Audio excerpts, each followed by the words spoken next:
The truck lurched to a stop, and Margaret Fisher felt the world tilt. 6 days.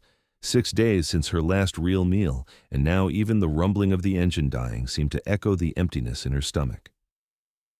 Through the canvas flaps at the back of the military transport, she could see dust rising in golden clouds, catching the late afternoon sun. Texas. They had finally arrived somewhere, anywhere, and she didn't know whether to feel relief or terror. Her hands trembled as she gripped the wooden bench. 32 years old, a former Wehrmacht administrative clerk who had spent the war filing papers and managing supply records in a Frankfurt office, and now she could barely stand. The other women around her looked no better. Pale faces, sunken eyes, lips cracked from dehydration. Some were crying softly, others sat in vacant silence, too weak even for tears. The youngest, a girl named Anna who couldn't be more than 19, had stopped responding to questions that morning. Margaret's tongue felt thick and swollen in her mouth. They had been given water twice in 6 days, small tin cups that did nothing to ease the constant burning thirst. But it was the hunger that had become unbearable. Not the sharp pangs of the first day, but the deep gnawing weakness that made every movement feel like swimming through mud. Her body had begun eating itself. She was certain of it. She could feel her strength draining away with each passing hour. The canvas flap pulled back, and bright sunlight flooded in, making them squint and turn away. An American voice called out something in English. Margaret understood only a few words. Out, now, move.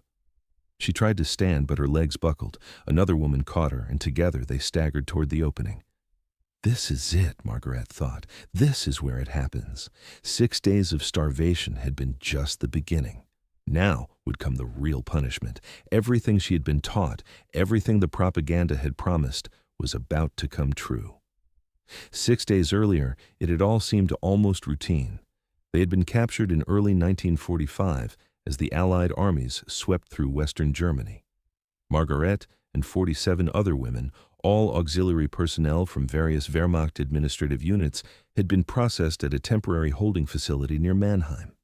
The Americans had been efficient, almost bored, names recorded, belongings inventoried, medical checks performed. They were told they would be transported to the United States, to camps where they would await the war's end. The ship crossing had been cramped but adequate. They were fed twice daily, bland food but enough to sustain them. Other prisoners, men mostly, had told horror stories about American captivity. But so far, the reality had been merely uncomfortable, not cruel. Margaret had allowed herself a small kernel of hope. Perhaps the worst was behind them. That hope died somewhere in New Jersey. The trains that were supposed to transport them west were delayed, then delayed again. A rail accident further south had created a massive backlog. Civilian traffic took priority over prisoner transport.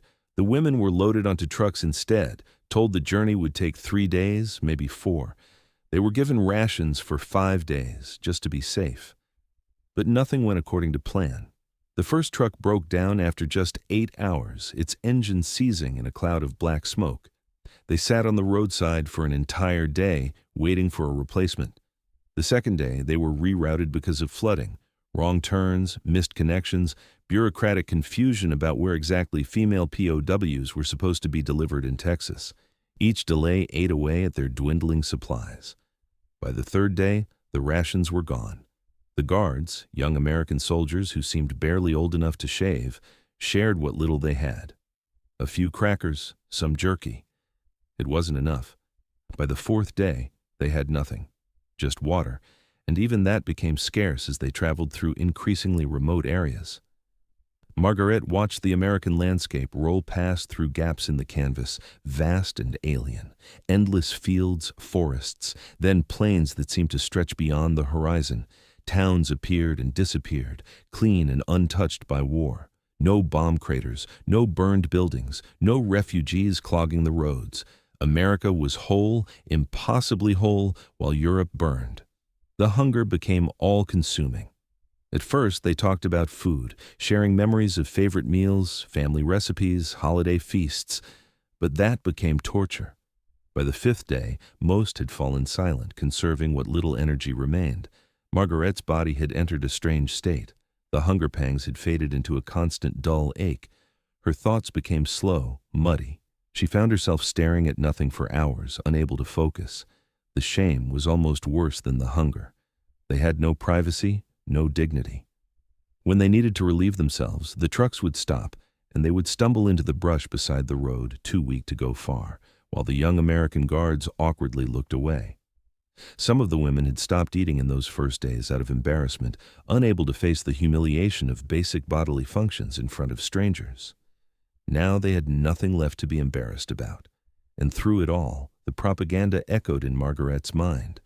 She had grown up in the New Germany, had believed in the Reich's vision, had trusted what she was told. The Americans she had been taught since childhood were a mongrel nation of criminals and degenerates. They had no honor, no culture, no respect for order. Their democracy was weak, their society corrupt. German prisoners in American hands would be worked to death, starved, beaten, used as slave labor in their factories and mines. Every missed meal seemed to confirm it. This starvation wasn't an accident, she told herself. It was deliberate. They were being softened up, weakened, made compliant before the real horrors began. The American guards, with their apologetic faces and shared crackers, were just playing a role, making the prisoners drop their defenses before the trap snapped shut. By the 6th day, Margaret had accepted that she was going to die. Her body had no reserves left. She felt cold even in the Texas heat, her hands and feet numb. Anna, the young girl, had stopped speaking entirely, her eyes glassy and unfocused. 2 other women had become delirious, mumbling about their mothers, about food, about home. When the truck finally stopped that afternoon and the guards called for them to get out, Margaret was certain they had arrived at their place of execution. Now, stepping down from the truck, she nearly collapsed. The ground seemed to move beneath her feet. Strong hands caught her, held her upright. She looked up into the face of an American soldier, young and sunburned, his expression concerned rather than cruel. He said something she didn't understand, then called over his shoulder. Margaret forced herself to stand straighter, to look around. They were at a ranch, that much was clear. Wooden buildings, corrals with horses, cattle grazing in distant fields. The landscape was overwhelming in its openness. No walls, no barbed wire fences topped with guard towers. Just land stretching away in all directions under an enormous sky. A group of men approached, not soldiers, but civilians. They wore wide-brimmed hats, denim shirts, boots caked with dust. Cowboys, she realized with a strange disconnect. Real American cowboys, like from the films before the war. They walked with an easy confidence, thumbs hooked in their belts, studying the new arrivals with expressions Margaret couldn't read. One of them, an older man with silver hair and a weathered face, stopped a few feet away. He looked at the women for a long moment, his eyes moving from face to face. Margaret saw his expression change, saw something that looked like shock, then anger, then something softer. He turned and spoke rapidly to the other men, gesturing back toward the main buildings. The American soldiers were explaining something, pointing to the women, making apologetic gestures. The cowboys' faces darkened. One of them, a tall man with a red handkerchief around his neck, shook his head and spat into the dust. Not in disgust at the prisoners, Margaret realized with confusion, but at something else, at the situation itself. The older cowboy approached Margaret directly. He moved slowly, as if approaching a frightened animal. When he spoke, his voice was gentle, though she couldn't understand the words. He gestured toward the buildings, a welcoming motion. "Come. This way." She didn't move, couldn't move. Her legs had locked in place. Around her, the other women were climbing down from the trucks, holding onto each other for support. They looked like ghosts, Margaret thought, thin, pale, swaying in the hot Texas wind. The cowboys watched them with expressions of growing dismay. One younger cowboy took off his hat and held it against his chest as if attending a funeral. A woman emerged from one of the buildings, wiping her hands on an apron. She was middle-aged, sturdy, with kind eyes and graying hair pulled back in a practical bun. She took one look at the prisoners, and her hand flew to her mouth. She turned and ran back into the building, calling out something urgent. More women appeared, ranch wives and daughters, all carrying the same shocked expressions. They began talking rapidly to the cowboys, gesturing at the prisoners.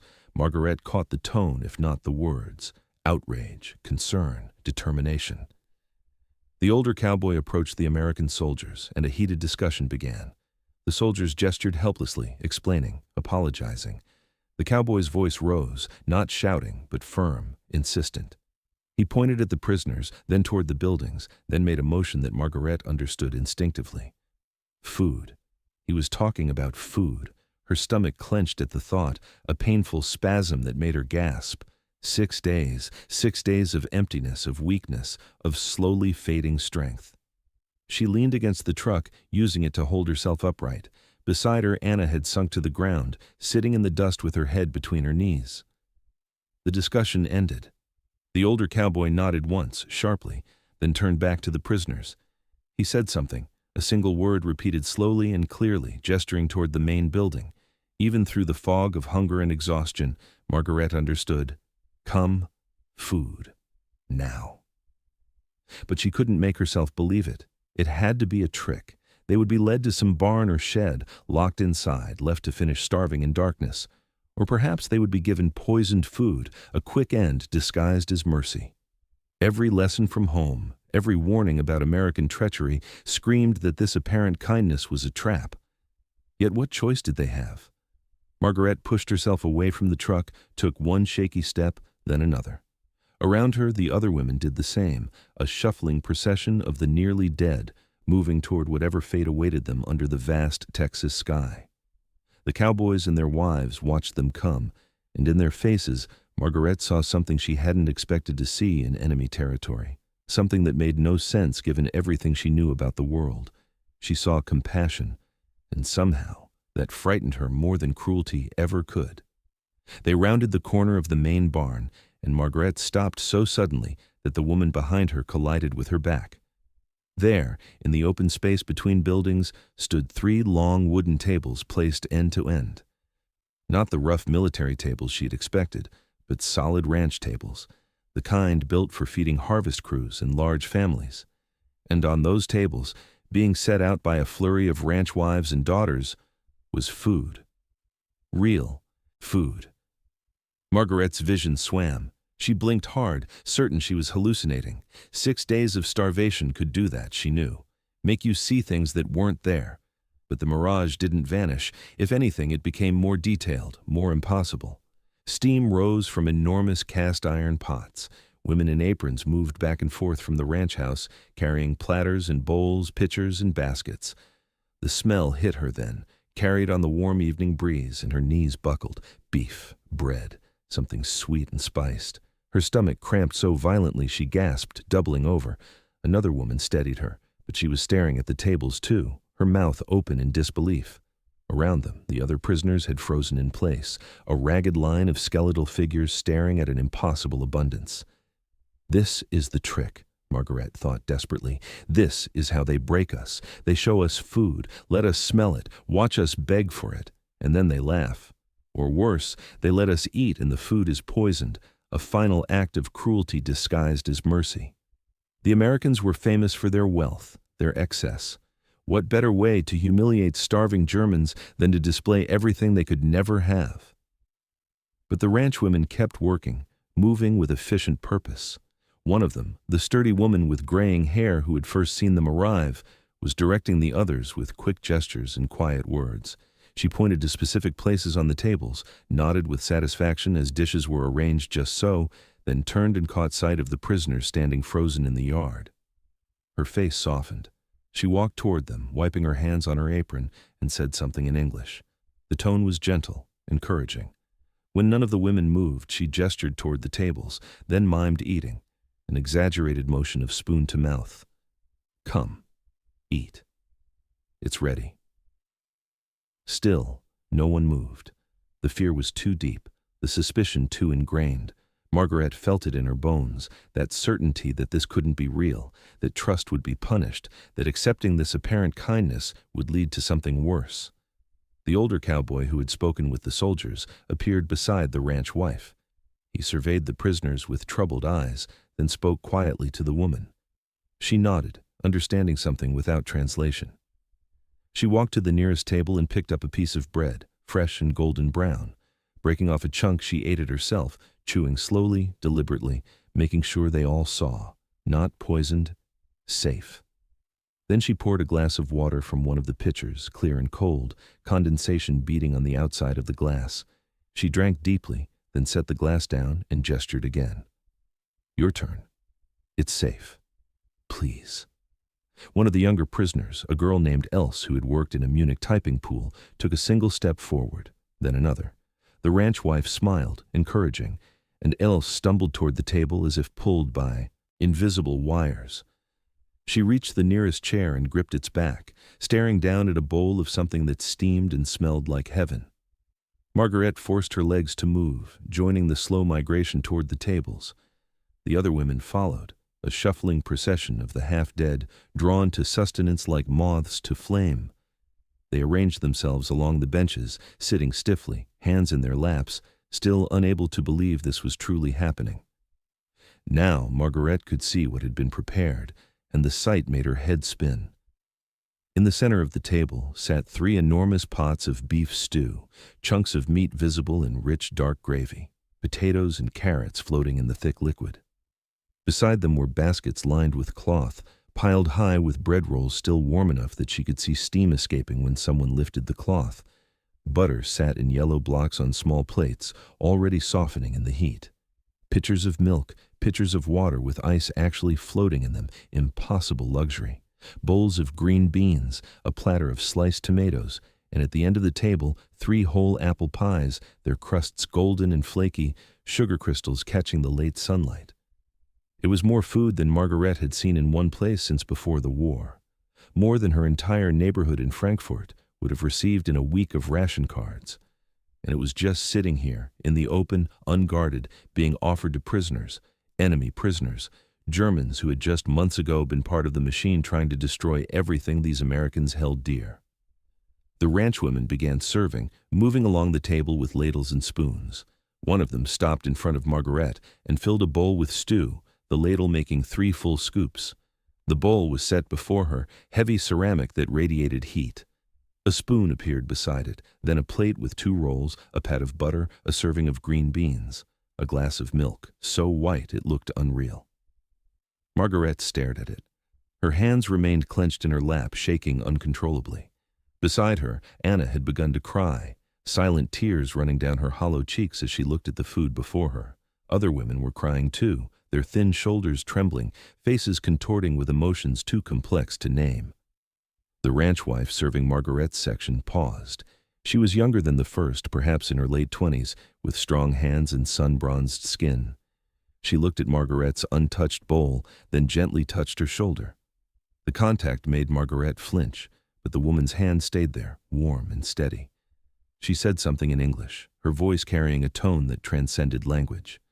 "It's all right. You're safe. Eat." Margaret's right hand moved of its own accord, fingers closing around the spoon. The metal felt foreign, too heavy. She lifted it with agonizing slowness, watching it shake as she dipped it into the stew. A piece of beef, a chunk of potato, gravy coating, everything. She brought it to her mouth, the smell overwhelming, and for a moment she couldn't do it, couldn't take that step, couldn't let herself believe. Then the spoon touched her lips and she was lost.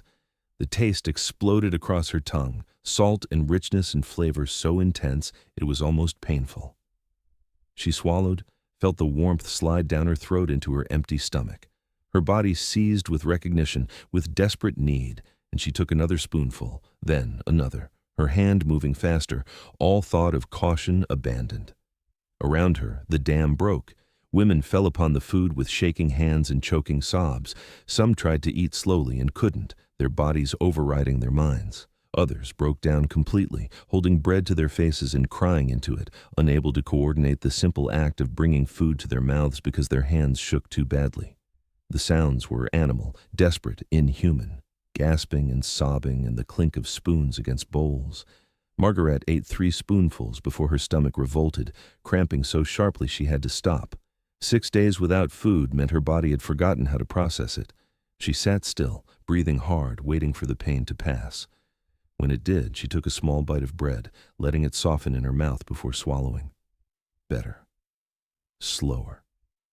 She took a sip of milk and nearly wept at the coolness, the sweetness, the pure, impossible luxury of it. Across the table, Else had managed only 2 bites before collapsing forward, her forehead resting on the wood, shoulders heaving with sobs. A ranchwoman knelt beside her, rubbing her back, speaking quietly, not scolding, comforting. Another prisoner was laughing and crying simultaneously, a broken sound of hysteria and relief. Anna sat motionless, staring at her bowl as tears dripped into the stew, unable to lift her spoon at all. The ranch wives moved among them like nurses in a field hospital, offering encouragement, bringing more water, taking away the plates of those too overwhelmed to continue, and replacing them with smaller portions. They seemed to understand without being told that these women's bodies couldn't handle the abundance being offered. One of them brought out a pot of plain broth, thinner and easier, offering it to those who couldn't manage the heavy stew. Margaret watched through blurred eyes as the older ranch wife knelt beside Anna, gently taking the girl's hand and placing the spoon in it, then guiding it to the bowl. The gesture was so tender, so motherly, that Margaret felt something crack open inside her chest. This woman didn't know Anna, didn't know any of them, had no reason to show them kindness. They were Germans, enemies, the people who had started this war, who had bombed and killed and destroyed. And yet here she was, feeding a stranger's daughter with the same care she would show her own child. The men stood back away from the tables, watching with expressions Margaret couldn't fully read. The older cowboy had removed his hat and held it against his chest. The younger ones shifted their weight, looked at the ground, at the sky, anywhere but directly at the scene unfolding before them. One turned and walked away quickly, heading toward the barn. When he returned several minutes later, his eyes were red. The American soldiers who had delivered them stood in a tight cluster near the trucks, talking in low voices. One of them, the young one who had caught Margaret when she stumbled, kept shaking his head. Another lit a cigarette with trembling hands. Their faces carried shame, though Margaret couldn't understand why. They hadn't starved the prisoners deliberately. It had been accident, bad luck, bureaucratic failure. Yet they looked as if they'd personally committed some terrible crime. As Margaret's stomach began to accept the food, to settle and stretch and remember its purpose, her mind started working again.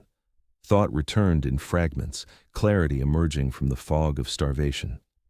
She looked at the abundance still covering the tables, at the ranch women who kept bringing more food, even though much of the first serving remained uneaten because the prisoners couldn't physically consume it.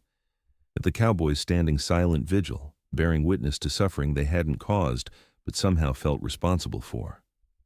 This wasn't a trick. It wasn't poison or humiliation or elaborate cruelty. It was exactly what it appeared to be. These Americans, these cowboys and their wives, had seen starving women arrive at their ranch and had responded with the only thing that made sense to them. Feed them. Feed them now. Feed them until they can't hold anymore. The woman beside Margaret, a former nurse named Hilda, wiped her eyes with shaking hands and whispered in German, "They weren't supposed to be like this." Her voice was hoarse from crying. "We were told they were monsters." Margaret nodded, unable to speak. Every piece of propaganda, every warning about American brutality and moral degradation lay in ruins around her like shattered glass. She had believed it all, had been certain that crossing the ocean meant entering hell. Instead, she had found people who couldn't bear to see another human being hungry when they had the means to help. The ranch wife, who had guided Anna, now moved to Margaret, checking her bowl, nodding with satisfaction when she saw it was half empty. She brought a small slice of apple pie, placing it on a fresh plate. Her eyes met Margaret's, and something passed between them. Not friendship, not yet, but understanding. An acknowledgement that crossed the barriers of language and nationality and war. Margaret picked up her fork, cut a small piece of pie, and lifted it to her mouth. The sweetness was almost overwhelming after days of nothing, apples and cinnamon and butter and a flaky crust. She chewed slowly, savoring each second, and felt tears start again. Not from despair this time, not from hunger or fear or exhaustion. From the terrible, overwhelming realization that enemies could still be human. That kindness could exist even in the middle of hatred, that a simple meal, offered without condition or expectation, could shatter every wall built by years of lies. Around her, 47 other German women were learning the same lesson, one bite at a time. The morning after that first meal, Margaret woke to sunlight streaming through clean windows and the smell of coffee drifting from somewhere nearby. For a moment she didn't remember where she was. Then her stomach reminded her, a dull ache from eating too much too quickly after days of emptiness, and everything came rushing back. The tables, the food, the tears, the impossible kindness of strangers. She sat up slowly on the narrow cot in the bunkhouse the ranch women had prepared for them. Around her, other women were stirring, their movements careful and uncertain. They looked slightly better than yesterday, color returning to some faces, though they were still gaunt shadows of themselves. Anna lay in the next cot, curled on her side, eyes open and staring at nothing. She had managed only a few bites of broth the previous evening before exhaustion claimed her completely. A knock at the door, then one of the ranch wives entered carrying a wooden tray, the same woman who had guided Anna's hand to her spoon. She smiled, said something in English that included the word breakfast, and set the tray on a small table. Oatmeal in bowls, toast with jam, sliced apples, tea, not the overwhelming abundance of last night, but measured portions that seemed carefully calculated for bodies learning to eat again. Over the next 3 days, a doctor came twice, an older man with silver spectacles who examined each woman with efficient gentleness, checking their weight, their hearts, their hydration levels. He left instructions with the ranch wives, written on small cards. Margaret watched him write numbers, portions, meal frequencies. Medical care, proper and professional, provided to prisoners without hesitation or charge. By the 4th day, the women could walk without assistance. Their hands no longer shook constantly. The fog lifted from their minds, replaced by a sharp awareness that was almost more difficult to bear than the haze of starvation had been, because now they could think clearly enough to understand what had happened to them and what it meant. Margaret stood at the window of the bunkhouse on that 4th morning, looking out at the ranch spreading before her. Cattle grazed in distant pastures, horses moved in their corrals, cowboys rode out toward the horizon on some task she couldn't identify. Everything moved with purpose, with organization, with an efficiency that made her chest tight. Hilda, the former nurse, came to stand beside her. She had recovered faster than most, her medical training perhaps helping her understand how to ease her body back into eating. "I keep thinking about Berlin," she said quietly in German, "about my mother and sister in our apartment. They're eating sawdust bread and watered soup if they're lucky, and we're here eating eggs and toast." Her voice cracked. "How do I live with that?" Margaret had no answer.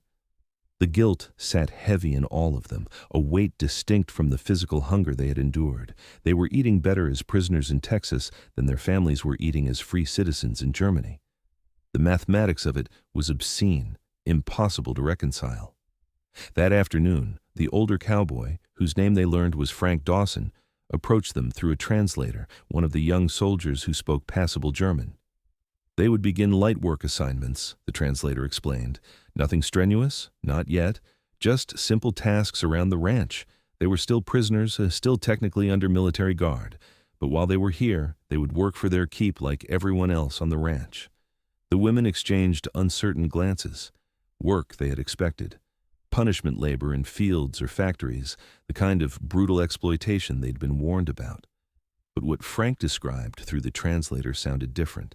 Gathering eggs from the chicken coops, helping in the kitchen, mending clothes and linens, learning to help with the dairy cows, ranch work, normal work. Margaret was assigned to the chicken coops with 3 other women. A ranch wife named Sarah, middle-aged with calloused hands and a warm smile, showed them how it was done. She moved among the nesting boxes with practiced ease, reaching under hens that clucked and shifted, withdrawing eggs and placing them gently in a wire basket. She handed the basket to Margaret and gestured for her to try. The first hen pecked her hand sharply, and Margaret jerked back. Sarah laughed, not mocking but friendly, and demonstrated again. Slowly, firmly, no hesitation, the hen would sense fear. Margaret tried again, forcing her hand under the warm, feathered body, feeling the smooth shell of the egg.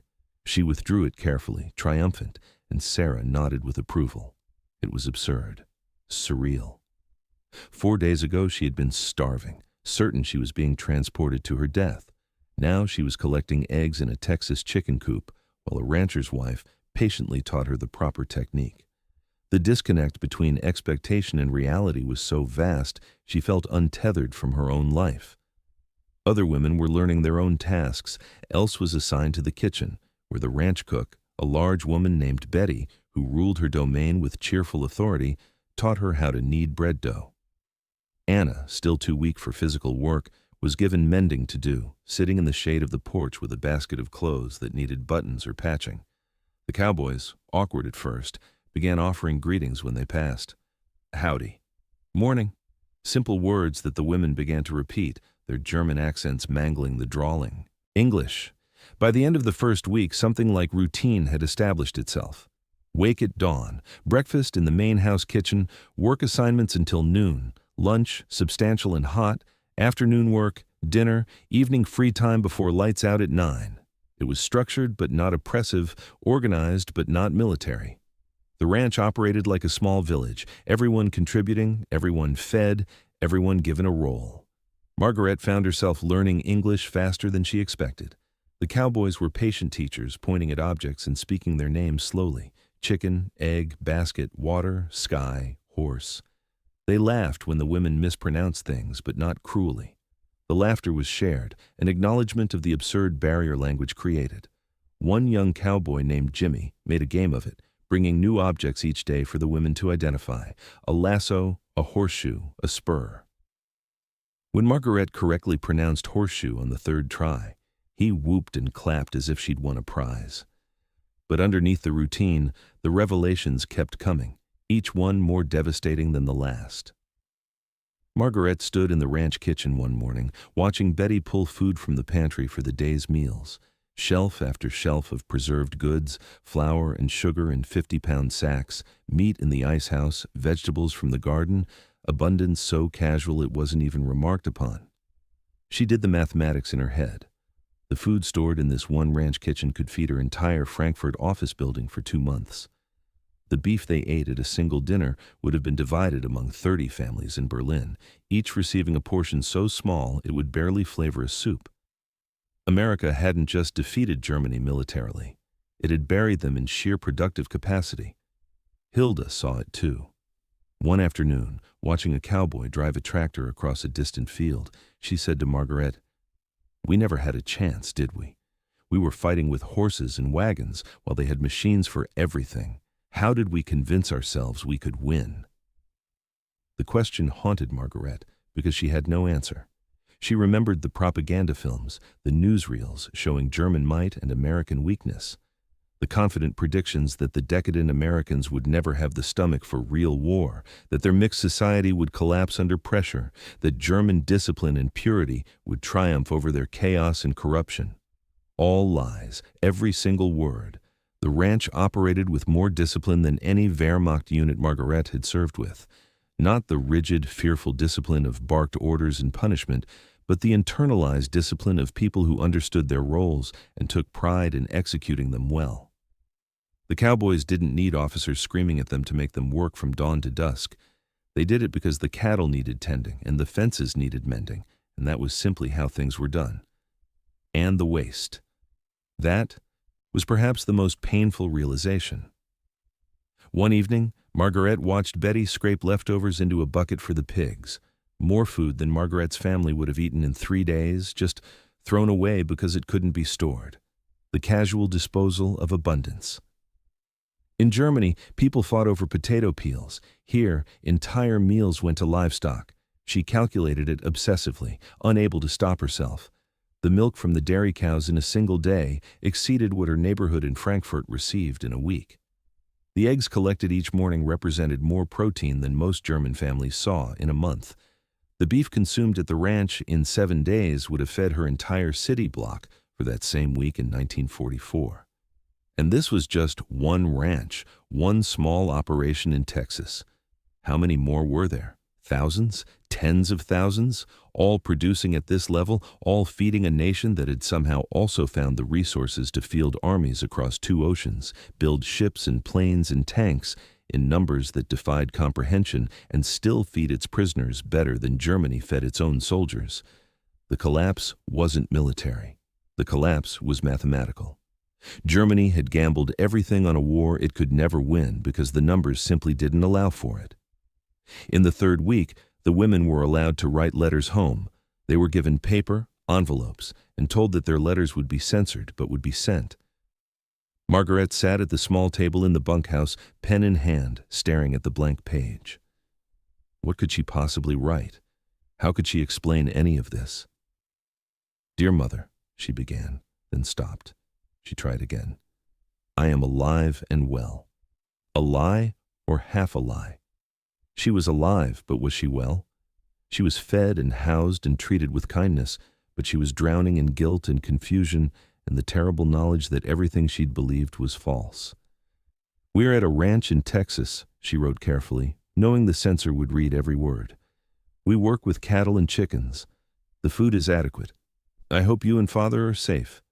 Please write when you can." She couldn't write what she really wanted to say. Couldn't tell her mother that she ate beef 3 times a week while Berlin starved. Couldn't describe the abundance, the waste, the casual wealth that surrounded her. Couldn't admit that the Americans had shown her more humanity in 3 weeks than her own government had shown its citizens in 12 years. Around her, other women struggled with the same impossible task. Else was crying over her letter, ink smearing as tears hit the page. Anna had written 3 words, "I am alive," and couldn't continue. Hilda wrote steadily, filling 2 pages with careful descriptions of weather and work assignments, saying everything and nothing. When the letters were collected, Margaret wondered if they would ever reach Germany, if her parents would even be alive to receive hers. The news that filtered through the ranch radio suggested Germany was in its final collapse, cities falling one after another, the Reich crumbling under the weight of its own doomed ambitions. That night, lying in her cot, Margaret thought about the word her mother had taught her as a child, Schadenfreude, taking pleasure in another's misfortune. The Americans should have felt that, should have reveled in the suffering of their defeated enemies. Instead, they had fed them until they cried, had given them work that restored dignity rather than destroyed it, had treated them not as monsters, but as human beings who had made terrible mistakes, or been caught up in a terrible system, or simply been unlucky enough to be born in the wrong place at the wrong time. The mathematics of defeat wasn't just about resources or production or military might. It was about this, about the simple equation of how you treated other people when you had the power to destroy them and chose mercy instead. Germany had failed that test at every turn. America, for all its flaws, had somehow passed it. And that knowledge, more than the hunger or the fear or the exhaustion, was the heaviest burden Margaret carried. The transformation didn't announce itself with fanfare or dramatic revelation. It crept in slowly, accumulating in small moments that individually seemed insignificant, but together dismantled everything Margaret Fisher had been taught to believe. It happened during the 3rd Sunday dinner, when Frank Dawson's wife Martha invited the women to eat at the main house table rather than in their separate quarters. It happened when Betty taught Elsa how to make proper American biscuits, patiently correcting her technique until the dough felt right under her hands. It happened when young Jimmy the cowboy brought Anna wildflowers from the pasture because she looked sad, a gesture so simple and thoughtless in its kindness that it made her weep. The moment of receiving that first meal had been the crack in the foundation, but these daily kindnesses were what brought the entire structure of lies crashing down. The propaganda had painted America as a nation of selfish individualists, people without culture or honor, who valued only money and material comfort. Yet, here were ranchers who worked 16-hour days not for wealth but because the work needed doing, who shared what they had without calculation, who treated captured enemies with a dignity that had nothing to do with politics or ideology. Margaret found herself thinking about that first evening constantly, replaying it in her mind like a film reel. The moment she had lifted the spoon to her mouth, the taste of beef stew after 6 days of nothing. The tears that had come not just from relief, but from the shattering realization that she had been catastrophically wrong about these people, wrong about their character, their values, their humanity. The ranchers hadn't been trying to make a statement. They hadn't gathered the women around those tables to prove American superiority or humiliate German prisoners. Frank Dawson had seen starving people arrive at his ranch, and his response had been immediate and instinctive. Feed them. The same response he would have had if starving cattle had arrived, or starving dogs, or starving anything. It wasn't political. It was simply what decent people did when confronted with hunger, and they had the means to address it. That casualness was perhaps the most devastating part. The Americans possessed such abundance that helping others required no sacrifice, no difficult choice. They could feed 48 prisoners without diminishing their own supplies, without going without even thinking very hard about it. Their power was so complete that mercy cost them nothing. Hilda articulated it one evening as they sat on the bunkhouse porch, watching the sunset over the endless Texas plains. "We thought strength meant the ability to crush your enemies," she said quietly. "They showed us that real strength means the ability to help them instead. And the terrible thing is, their way is more devastating than ours ever was. I'll never forget that meal. Never. And I'll never be able to believe what I was taught about them again." By the 6th week, bonds had formed that transcended the prisoner-captor relationship, though no one would have called them friendships. The war was too fresh, the wounds too raw, the political realities too stark. But something existed nonetheless, mutual respect perhaps, or shared humanity recognized across the divide of conflict. Martha Dawson began teaching Margaret and 2 others how to make chicken and dumplings, a Sunday staple at the ranch. They worked side by side in the large kitchen, Martha's capable hands guiding theirs through the steps, flour and water and patience. The dumplings had to be just the right consistency, not too thick, not too thin. When the first batch turned out perfectly, floating in the rich broth, Martha clapped her hands together and pulled Margaret into a brief, awkward hug. The contact lasted only a second, but it said everything. "You did well. I'm proud of you. You belong here, at least for now. The cowboys taught the women how to ride properly, not just sit on a horse, but actually control it. They spent Sunday afternoons in the corral, patient and encouraging as the women learned to post and rein and eventually even canter." When Anna finally managed a full circuit of the corral at a trot without losing her seat, the watching cowboys cheered as if she'd won a championship. Her face, pale and hollow for so many weeks, broke into a genuine smile. Small gestures accumulated. A cowboy named Robert brought Ellis a book of English poetry, thinking she might want to practice reading. Sarah shared her garden vegetables with the women, teaching them the English names: tomato, cucumber, squash. Betty saved the best cuts of meat for the women's plates, knowing they were still recovering, still building back. Strength that starvation had stolen. These acts weren't grand or dramatic. They were simply human beings treating other human beings with basic decency. But to women who had been raised in a system that valued hierarchy, racial purity, and rigid social order above all else, these casual crossings of boundaries were revolutionary. Then came May 8, 1945, and the radio in Frank's kitchen crackled with news that stopped everyone mid-motion. Germany had surrendered. Unconditional surrender. The war in Europe was over. Margaret stood frozen in the chicken coop, an egg in her hand, processing words she'd been expecting for weeks but somehow still wasn't prepared to hear. Over. Germany defeated. The Reich that was supposed to last 1,000 years had collapsed in 12. Everything they'd fought for, suffered for, believed in, had ended in total failure. The women gathered in the bunkhouse, unsure how to feel or what to do. Some cried, others sat in numb silence. Relief warred with grief, shame with something that might have been bitter vindication. They had lost everything: their country, their futures, their very understanding of how the world worked.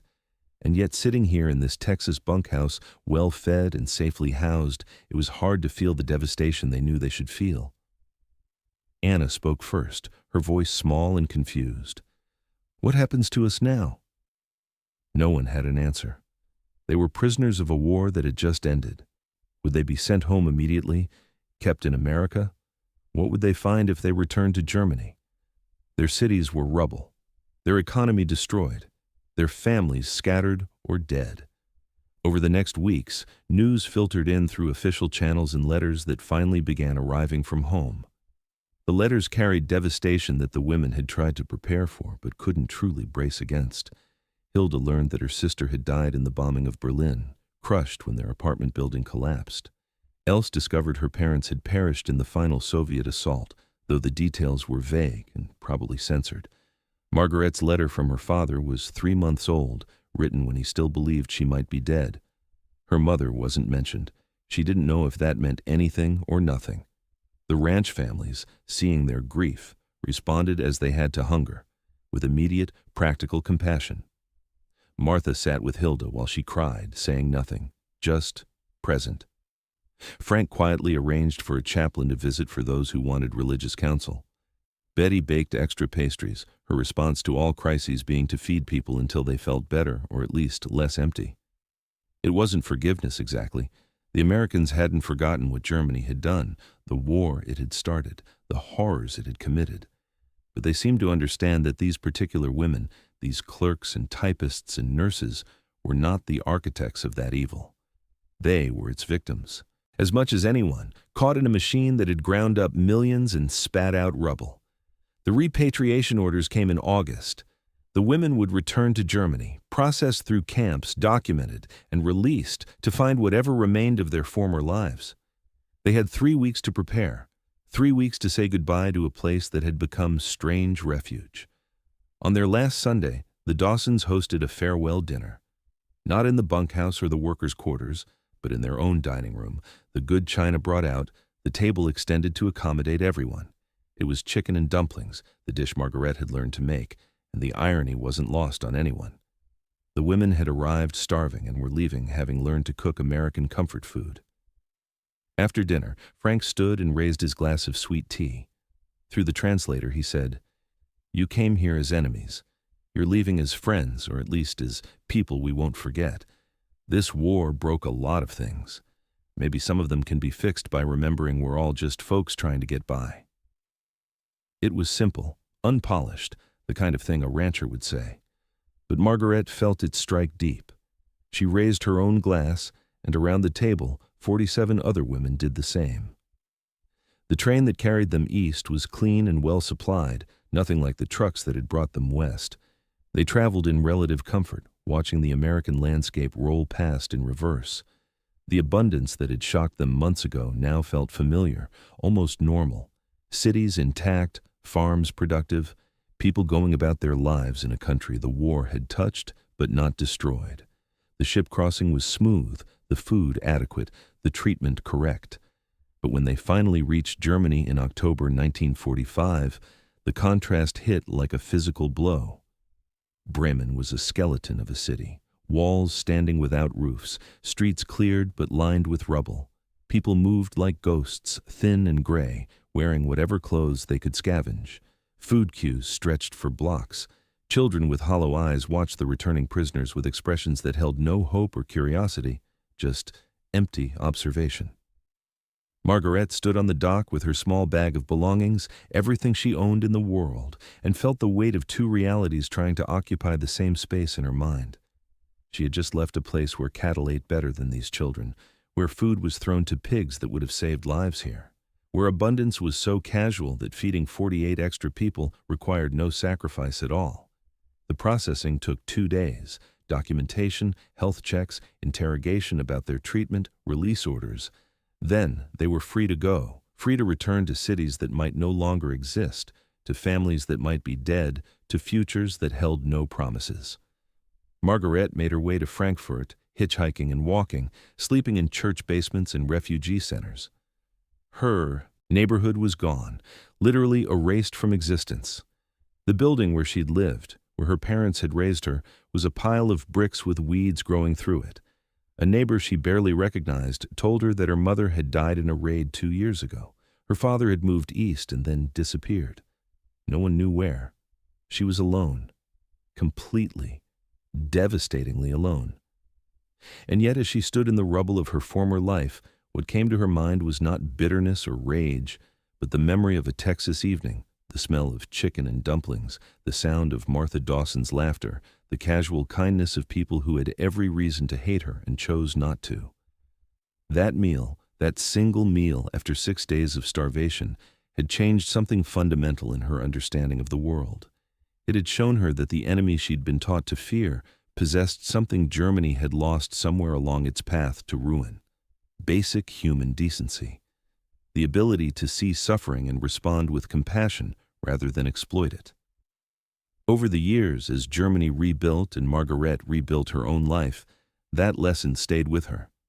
She worked as a translator for the American occupation forces, helping bridge the gap between conquerors and conquered. She met Hans, another former prisoner who had spent his captivity at a different Texas ranch, and they married in 1948. They spoke often of their time in America, comparing notes, marveling at how similar their experiences had been. In 1953, they immigrated to the United States, settling in San Antonio. Margaret wrote to Frank Dawson, not knowing if he would remember her or respond. He did both, inviting them to visit the ranch. When they drove up that long, dusty road and she saw the familiar buildings, the corrals, the endless sky, she cried for the first time in years. Frank was older, grayer, but his handshake was still firm and his smile still genuine. "Welcome home," he said, and meant it.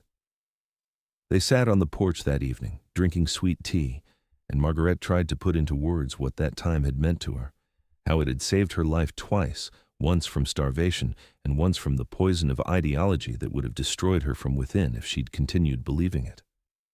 "We just fed you," Frank said, uncomfortable with the weight she was giving his actions. "Wasn't anything special." "That's exactly why it was special," Margaret replied. "You didn't think about it. You just did what decent people do. And that taught us more about America than any propaganda ever could." Before she died in 1987, Margaret told her story to her children and grandchildren, making sure they understood both parts of it: the darkness of what Germany had been, the evil it had embraced, the suffering it had caused, but also the light of what she'd found in captivity. The ranchers who had shown her that strength without cruelty was possible, that victory without vengeance was achievable, that enemies could be treated as human beings without weakness or naivety. The story spread beyond her family. Other former prisoners told similar tales, memories accumulating into a collective testimony. The meals that had been shared, the kindness that had been given, the dignity that had been preserved when it could easily have been stripped away. In the end, Frank Dawson and ranchers like him had won a victory that military force alone could never achieve. They had defeated Nazi ideology not by destroying it in battle, but by demonstrating that everything it stood for was wrong. They had shown that true power lay not in domination, but in generosity, not in hatred, but in humanity, not in crushing your enemies, but in feeding them when they were starving and letting that act speak for itself. That meal, served on a Texas ranch in the spring of 1945, had been more than food. It had been a lesson in what a nation could be when it possessed both strength and mercy. And for 48 German women who had expected cruelty and found compassion instead, it had been the beginning of understanding that they had been fighting for the wrong side of history all along. The tables had been long and wooden, the food abundant, the tears genuine. And in those tears lay the death of propaganda and the birth of truth.